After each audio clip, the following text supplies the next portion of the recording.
Hello all months baby food సిరీస్‌లో జవ్వ గోధుమ రవ్వ ఉప్మా అండి. గోధుమ రవ్వకి, జవ్వ గోధుమ రవ్వకి డిఫరెన్స్ అయితే ఉంటది. జవ్వ గోధుమల్ని బ్రేక్ చేసి తయారు చేస్తారండి. అట్లాగే మనం వాడే గోధుమ రవ్వ జనరల్‌గా డీమార్ట్‌లో, విజేత స్టోర్స్‌లో మనకి యెల్లోయిష్‌గా గోధుమ రవ్వ అనుకోని కొంటాం కదా! అది ప్రాసెస్డ్ గోధుమ రవ్వ అనమాట. సో, దానికన్నా కూడా ఈ జవ్వ గోధుమ రవ్వలో అయితే హెల్త్ బెనిఫిట్స్ అయితే ఉంటాయి. షుగర్ పేషెంట్స్ ఇది వాడాలండి. ఆ యెల్లోయిష్ కలర్ ఉన్నటువంటి గోధుమ రవ్వ కాదు. సో, దీనికి ఉప్మా కోసం 2 టేబుల్ స్పూన్‌ల ఆయిల్ వేసి పోపు దినుసులు, పచ్చిమిర్చి, అల్లం తరుగు, ఉల్లిపాయలు, కరివేపాకు వేసి ఫ్రై చేసుకోవాలండి.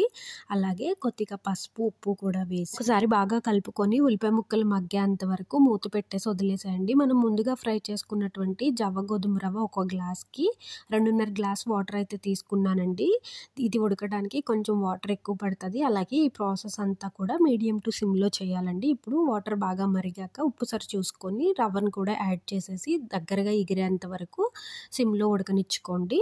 మన ఉప్మా అయితే రెడీ అయిపోయిందండి. Thanks for watching. Please subscribe.